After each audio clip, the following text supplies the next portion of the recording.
Meus irmãos, boa tarde para aqueles que estão lá no Oriente Médio e também na Europa, e boa noite para a turma da Ásia. Tem um hino que ele é tão belo por ser muito simples, por ser singelo, e eu gostaria de lê-lo agora.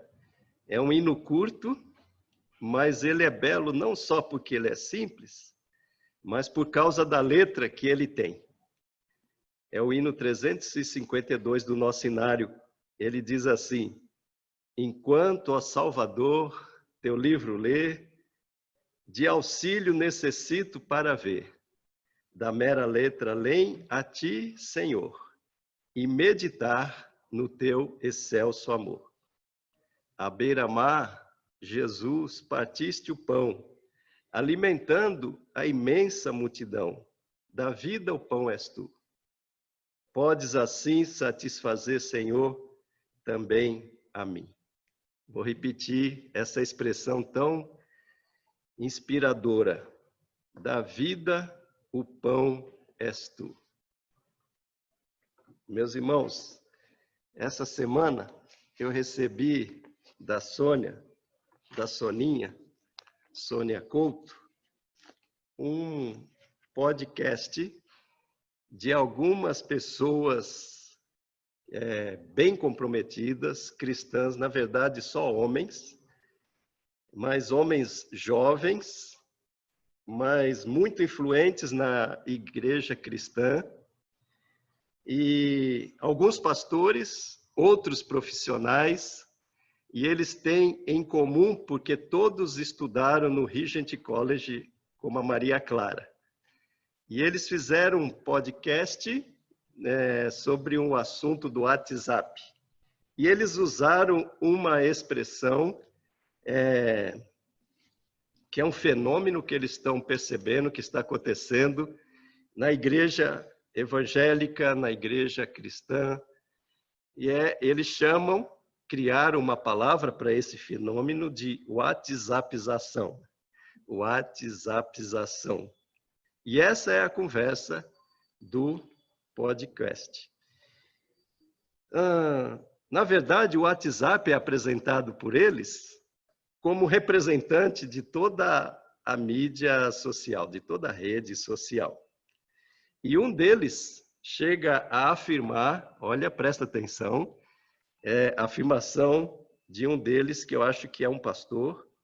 Ele diz assim que ele tem percebido que 2 minutos de YouTube tem derrubado, destruído 30 anos de escrituras. E aí ele foi perguntado, questionado, por causa dessa expressão que ele usou, por que que ele fala isso? Aí ele dá um exemplo, ele dá vários exemplos, mas um exemplo que me impressionou eu tenho visto na igreja evangélica pessoas que já caminham com a igreja há 30 anos, há 20 anos, têm ouvido a Escritura toda semana, alguns até dirigem a liturgia, outros pregam sobre a palavra, outros até ocupam função na igreja, como diácono ou presbítero, alguma coisa assim, mas, na verdade, o entusiasmo, a vida, a caminhada tem sido naquilo que ele ouve, nos áudios que ele vê, nos vídeos, as mensagens que ele recebe, os artigos que são divulgados no WhatsApp. Fala sobre essas coisas com maior entusiasmo e tem deixado a sua vida ser dirigida por essas coisas. E muitas vezes esse entusiasmo é tão grande que ele é totalmente incoerente com a pregação que ele acabou de fazer no domingo, com o estudo bíblico que ele dirigiu para alguém. Tão incoerente, mas o entusiasmo maior é por essas mensagens. Meus irmãos, que perigo que nós corremos hoje. Porque isso é verdade. Nós temos experimentado isso. E ao mesmo tempo que eu recebi esse podcast da Soninha, eu estava na minha devocional lendo a seguinte passagem. Lucas, Evangelho de Lucas, capítulo 24, versículos 13 a 27 e depois 31 a 33. Lucas, capítulo 24, a partir do versículo 13. Passagem muito conhecida, mas era a minha passagem na devocional. E diz assim: no mesmo dia da ressurreição, naquele domingo, 2 discípulos de Jesus seguiam para um povoado chamado Emaús, distante de Jerusalém 11 quilômetros, aproximadamente. E iam comentando tudo o que havia acontecido. WhatsApp. Enquanto comentavam e discutiam, o próprio Jesus se aproximou e começou a acompanhá-los. O próprio Jesus entra na caminhada dos 2 discípulos. Mas os olhos deles, preste atenção, os olhos deles estavam como que fechados. Por que fechados? Por quê? De modo que não reconheceram Jesus ressurreto. Então Jesus lhes perguntou: do que estáis falando pelo caminho? Eles então pararam tristes, e um deles, chamado Cleopas, respondeu: és tu o único visitante em Jerusalém que não soube das coisas que ali aconteceram nesses últimos dias? Você está por fora do WhatsApp? Jesus lhes perguntou: quais coisas? E eles responderam: as que dizem respeito a Jesus, o Nazareno que foi profeta, poderoso em obras e palavras diante de Deus e de todo o povo. Como os principais sacerdotes e as nossas autoridades o entregaram para ser condenado à morte e o crucificaram. Nós esperávamos que fosse ele o que traria redenção a Israel. Além disso, já faz 3 dias que essas coisas aconteceram. Também é verdade que algumas mulheres do nosso meio nos encheram de espanto, pois foram de madrugada ao sepulcro dele, e não achando o corpo, voltaram afirmando ter tido uma visão de anjos que diziam que ele está vivo. Alguns dos que estavam conosco foram ao sepulcro e confirmaram o que as mulheres haviam falado, mas não o viram. Então Jesus lhes disse: ó tolos, que demorais a crer no coração em tudo que os profetas disseram. Vou repetir. Ó tolos, que demorais a crer no coração em tudo que os profetas disseram. Acaso o Cristo não tinha de sofrer essas coisas e entrar na sua glória? E começando por Moisés e todos os profetas, explicou-lhes o que constava a seu respeito em todas as Escrituras. Agora, versículo 30. Estando com eles à mesa, Jesus pegou o pão e o abençoou, e partindo distribuía. Então os olhos deles foram abertos e o reconheceram, e ele desapareceu de diante deles. E disseram uns aos outros: acaso nosso coração não ardia pelo caminho enquanto ele nos falava e nos abria as Escrituras? E na mesma hora levantaram-se e voltaram para Jerusalém. Meus irmãos, essa passagem, ela é muito pertinente ao nosso tempo, ao que nós estamos vivendo. Nós estamos vivendo como esses jovens cristãos nos alertaram nessa gravação. Nós estamos vivendo como cristãos um perigo espiritual muito grande. Que perigo nós corremos hoje? E essa passagem verdadeira no dia da ressurreição nos ajuda a refletir sobre a nossa caminhada cristã, a nossa vida cristã, a nossa fé, a nossa comunhão com Jesus e perceber como estão nossa mente e o nosso coração. Caminhada no dia da ressurreição, mas é um caminho contrário. É um caminho que sai de Jerusalém, o centro onde Jesus queria que os seus discípulos ficassem. Esses 2 discípulos, 2 irmãos, 2 amigos, um casal. Eu gosto de pensar que é um casal. Eles fazem o caminho contrário. Por que eles fazem o caminho contrário? Por que eles conversam tão intensamente sobre aquele assunto? Eles fazem o caminho contrário porque eles estão baratinados, confusos, sem esperança, desesperados. O passo deles nessa caminhada é pesado. O semblante deles é tenso e triste, o semblante. Eles estão abatidos. E eles estão conversando porque era uma coisa que era do coração deles. E de repente parece que tudo desmoronou. E nessa caminhada, desse jeito, entra um terceiro, que eles acreditam ser um estrangeiro, que eles acreditam ser um visitante em Jerusalém desinformado, para eles um estranho. Mas a gente sabe, nós temos o privilégio de ver depois, era o próprio Jesus ressurreto, no dia da nova era inaugurada, nova era que Jesus inaugurou. Era o próprio Jesus ali caminhando com eles.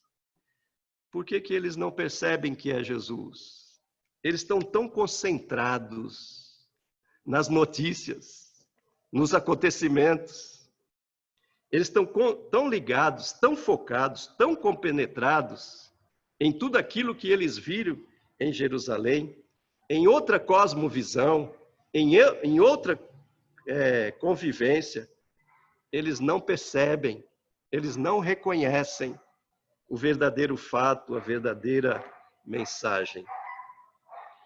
Será que é porque era muito simples para ser o Jesus ressurreto? Alguém que vem fazer uma caminhada com 2 no dia da sua ressurreição?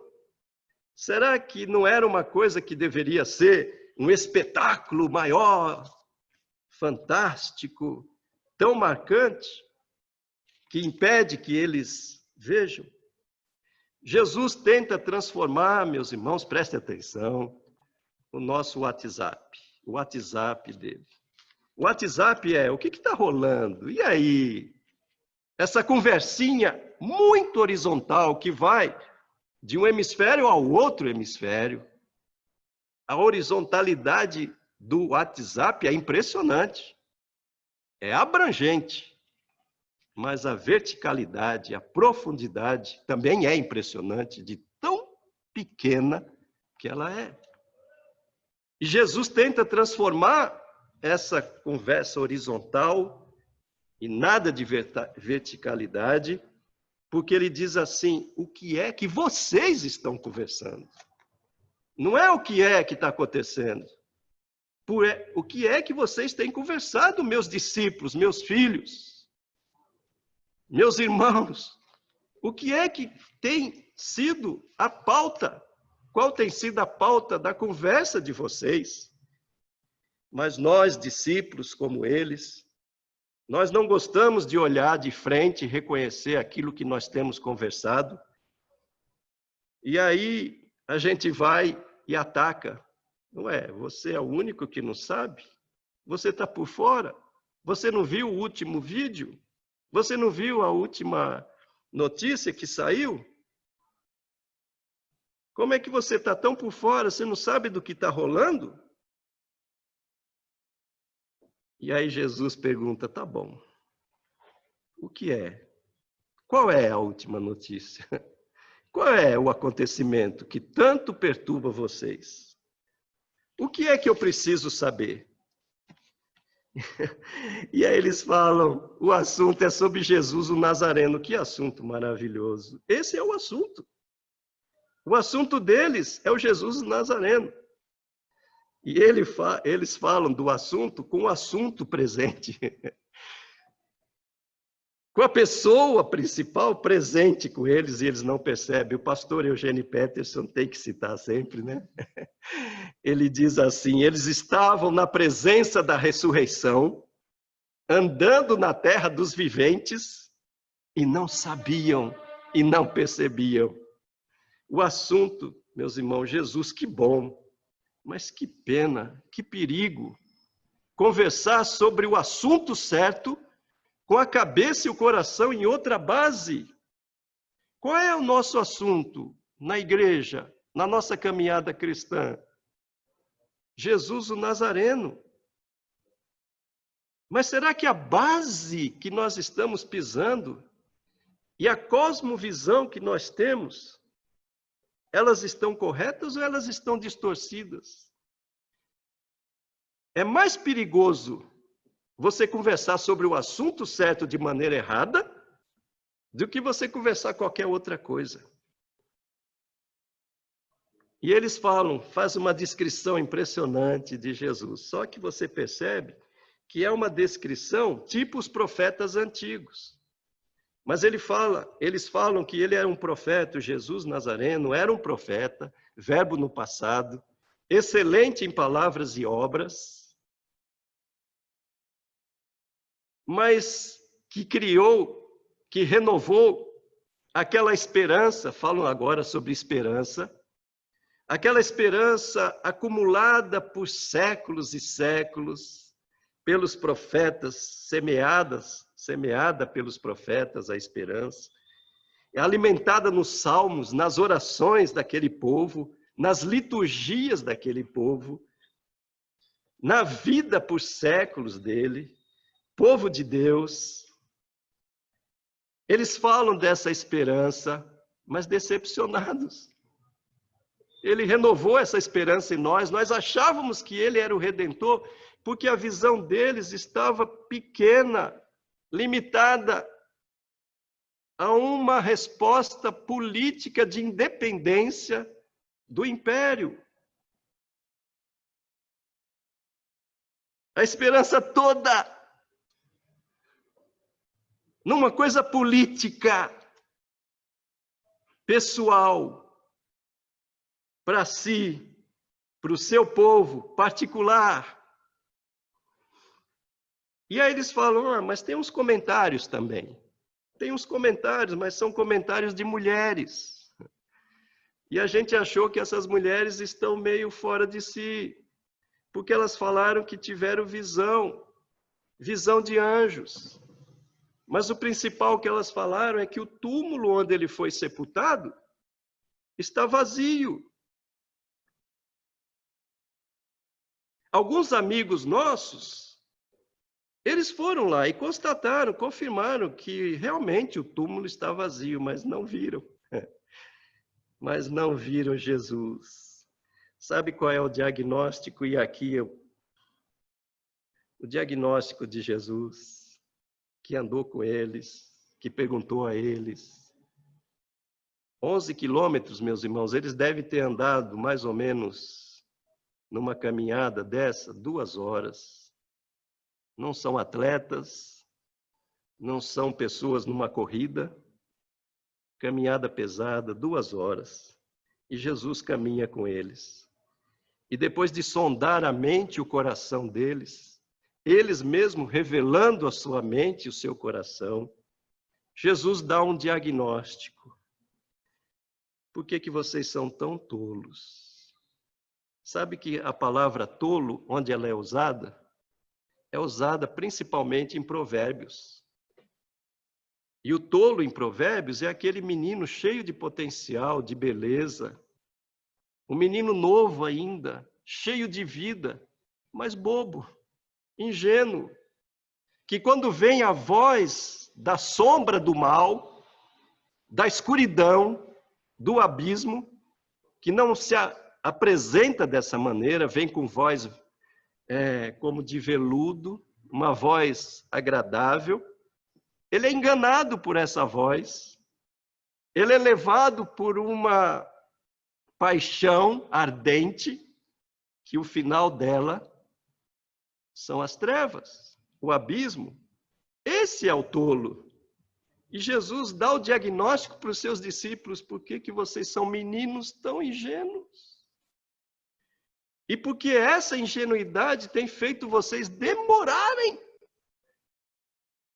para entender aquilo que foi escrito, foi pregado, foi formado em vocês. Por que que vocês são tão demorados a entender e demorados a entender? Acaba não crendo rapidamente, lentos para crer. Diagnóstico de Jesus. A mente, o ouvido, a visão estão embotados dos seus discípulos. Por quê? Porque eles estão mais impressionados com a força da autoridade, mais impressionados com a crise que eles estão passando, mais impressionados com a violência dos poderosos, mais impressionados com a morte, olhando e focalizando a morte. A mente, o ouvido, a visão embotados. E porque estão embotados, insensíveis, distantes, não entendem a palavra, não reconhecem a presença, fazem a caminhada no sentido oposto. Mas essa palavra de Jesus, ó tolos, insensatos, a gente vê porque continua, o relato continua. Quando Jesus faz isso, ele está querendo chacoalhar a sua igreja, chacoalhar os seus discípulos, mas chacoalhar como um pastor, porque é o pastor que caminha com eles, é o pastor que ouve a eles, é o pastor que fala com eles. Não é que nem aquela pessoa que você deleta, bloqueia, porque falou uma coisa diferente da sua. Jesus não bloqueia e não deleta ninguém, não é essa a palavra de Jesus. Jesus não quer vencer em opinião a eles, porque Jesus não vive nessa competição. Jesus não quer fazer a cabeça deles por força e por violência. Jesus não chama uma turma, um grupo maior que pensa como ele, para forçar aquele que pensa diferente, que tem uma opinião diferente, para que eles acabem cedendo pela força e pela violência.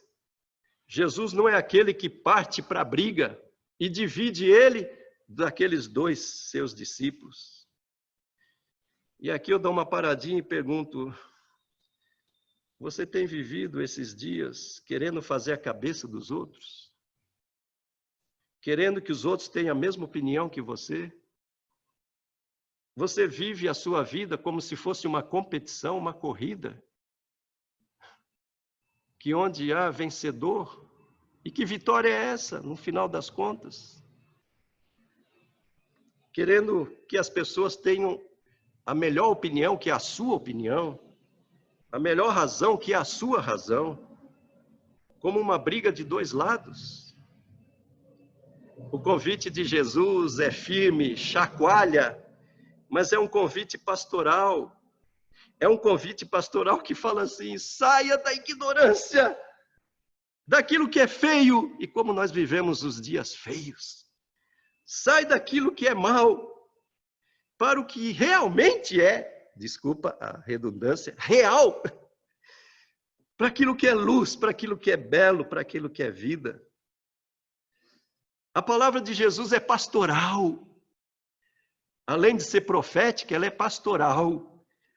Porque é numa caminhada, é numa amizade, é no amor que quer que eles sejam libertos daquela prisão, daquela cegueira.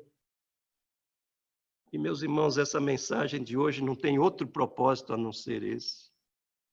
Que ela seja uma mensagem bíblica, uma mensagem de Jesus. Que não seja uma mensagem de mim, minha. Uma mensagem frágil. Eu sou apenas um vaso de barro e posso errar em minhas palavras. Mas o propósito é esse propósito pastoral, profético. Vamos sair da nossa cegueira, da nossa escravidão, das bases falsas. Mas não é tentando fazer a cabeça dos irmãos, não, porque não é assim o caminho de Jesus. O caminho de Jesus é: olha o caminho, ele aponta o caminho, ele fala de uma maneira enfática do caminho. E quem escolhe sair de uma base para ir para esse caminho é você, sou eu. Porque após o diagnóstico de Jesus, o tratamento que ele dá não é a última notícia, são as Escrituras. São as Escrituras. E Jesus vai fazendo uma explicação das Escrituras. O próprio Jesus, ressurreto, explicando as Escrituras e trazendo à luz essas Escrituras sob a luz da sua ressurreição. Nós aprendemos com Jesus como ler a Bíblia. Ele pega aqueles fragmentos que os discípulos têm e junta esses fragmentos todos num todo, no integral, no inteiro, e ele dá harmonia a todos aqueles fragmentos, aquele todo. E a chave para Jesus ler as Escrituras é ele mesmo, é o Cristo. É assim que nós lemos as Escrituras, meus irmãos. Nós lemos as Escrituras buscando, procurando, entendendo o Cristo de Deus, o Messias de Deus. As explicações das Escrituras são à luz da ressurreição.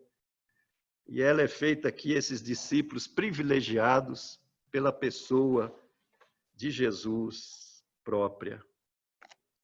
As Escrituras nos resgatam de mensagens, de áudios, de vídeos, de artigos, de mensagens sem base, aquelas mensagens de WhatsApp esbaforidas, odiosas, tendenciosas, que querem nos impressionar, que querem ter a última palavra. As Escrituras nos resgatam disso, nos livram disso. As Escrituras nos livram da WhatsAppização. As Escrituras nos dão outra base para a nossa mente, para nosso coração, para a nossa vida. As Escrituras livram-nos de termos nossos bens mais preciosos embotados, frios, sem crítica, sem vida. Aqueles que usam a fé como um departamento da sua vida. As Escrituras nos livram disso, sabe? A fé funciona para essas coisas, mas para outras coisas eu uso outras ferramentas, outros instrumentos. Essa fé departamentalizada, as Escrituras nos livram de termos outros bens que não sejam os mais preciosos. Então, da cegueira, da desesperança, ou então da esperança reduzida, limitada a uma coisa efêmera, passageira. Vou dar um exemplo. A gente aprende desde cedo sobre o perdão. O perdão que Deus nos concede incondicional. E nós trazemos várias feridas em nossa vida. Pessoas que nos machucaram. E nós trazemos essas pessoas conosco, em nossa lembrança, em nosso coração. E muitas vezes o nosso foco, a nossa intensidade, toda a nossa força está focada nas nossas feridas e na pessoa que nos feriu. E aquela palavra sobre perdão que nós ouvimos, que Deus nos concedeu, é muito bonitinha. É uma poesia bonita, mas nós não ligamos para ela. E nós vivemos presos, cegos, a nossas feridas. E focalizando as pessoas que nos machucaram. E muitas vezes, nós fazemos isso dentro de casa. com nossos cônjuges. Vivemos uma relação com eles de focar as feridas. Mas a palavra está falando para nós que existe algo invisível, que existe um artigo de fé, que existe o caminho de Deus, e apontando para nós, para o perdão. Mas nós focalizamos intensamente na ferida. É um grande exemplo. A hora que nós resolvemos ouvir a palavra de verdade, com entusiasmo, e nós conseguimos perdoar pelo poder da ressurreição de Cristo, o que nós recebemos? A cura. A cura. Aquilo que era invisível era a solução. É a solução. É Cristo ressurreto que nos ajuda a ler as Escrituras. E, meus irmãos, só as Escrituras, pelo que Jesus fez, nos faz entender o tempo que nós estamos vivendo, a verdadeira leitura do tempo que nós estamos vivendo. Não são as notícias do WhatsApp, por misericórdia, meus irmãos. Não vamos cair nesse perigo, nós, que levamos a mensagem do Cristo vivo. Vamos reconhecer nas Escrituras e contemplar o Cristo vivo, para nós nos levantarmos como aqueles 2 discípulos de Emaús. Na hora que reconheceram e contemplaram, se levantaram e voltaram, fizeram o caminho certo. Fizeram o caminho certo. O hino que eu li no início fala essa expressão: da vida o pão és tu, em relação a Jesus. E agora eu estou indo para o final, e eu quero fazer nesse final um momento solene.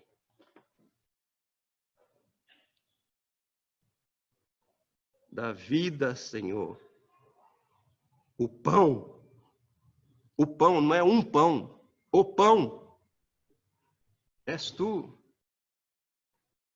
Não existe outro pão. Por que nós estamos procurando nos alimentar daquilo que não é pão? Por que nós estamos perdendo tempo de trazer esperança e vida para esse mundo morto?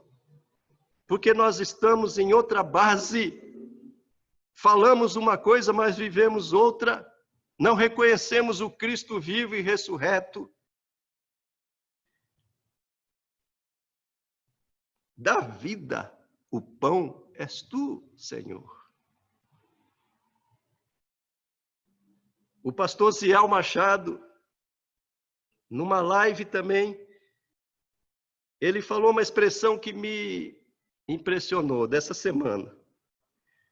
O túmulo está vazio e o trono está ocupado do governo eterno, do governo de todas as coisas, está ocupado pelo nosso Cristo.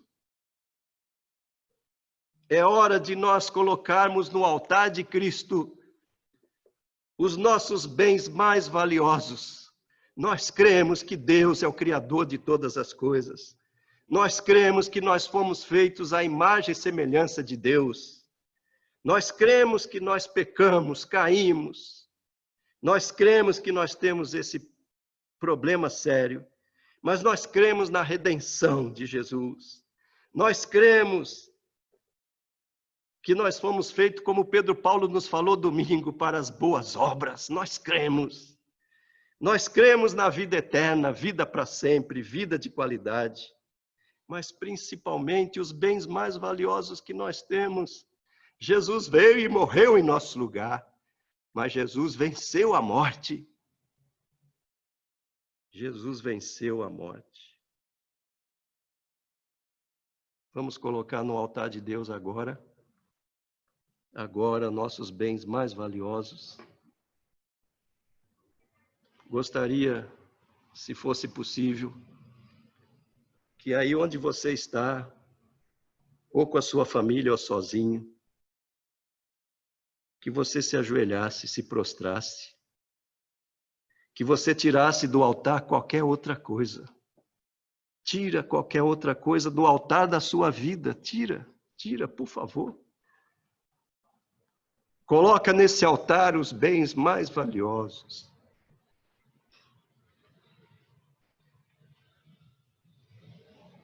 Reconheça a sua visão cega, a sua insensibilidade, reconheça. Sabe aquele ardor ao ouvir a palavra de Deus? Quanto tempo faz que você não sente esse ardor na sua fé, na leitura da Bíblia, na oração, na sua vida, na sua caminhada? Coloca agora os seus principais valores no altar de Cristo. O hino que nós vamos cantar agora, Gustavo e Lília, né? Ele diz assim: ouvi a doce voz de Cristo Redentor, chamar-me para a salvação que vem do seu amor. Aí o coro diz assim: fui ao meu Senhor. Vamos fazer desse momento o nosso culto, a nossa entrega. Tirar do altar tudo aquilo que é estranho e colocar no altar aquilo que nós temos de mais valioso. Falar para Jesus: da vida o pão és tu, Senhor. Da minha vida, da vida da nossa igreja, o pão és tu. Vamos fazer isso enquanto nós cantamos, enquanto nós ouvimos o hino de número 101. Gustavo, Lília.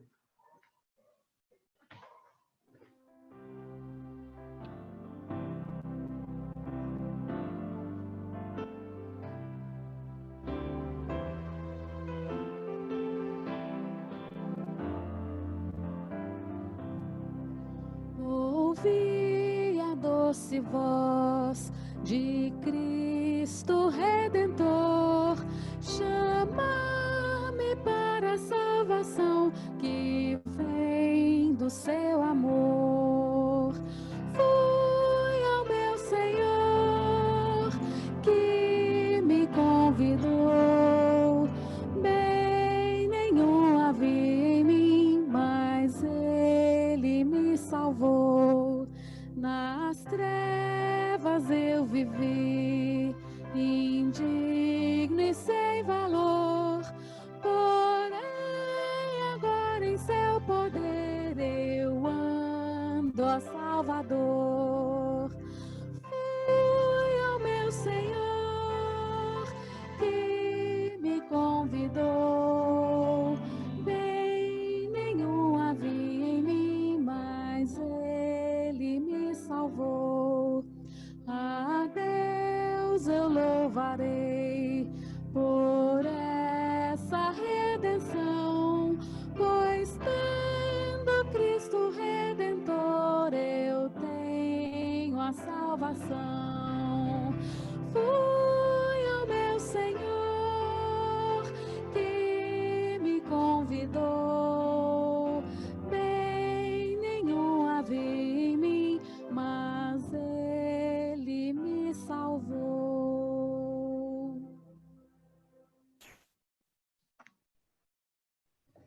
Vamos invocar a bênção do Senhor. Jesus nos diz: eu sou o que vive. Fui morto, mas agora estou vivo para todo sempre. E tenho as chaves da morte e do inferno. Ó, vem Jesus, aquece a nossa mente, faz arder o nosso coração com essa verdade da tua palavra. E que o Senhor seja sempre o Senhor da nossa vida. Deus Pai, Deus Filho e Deus Espírito Santo. Amém.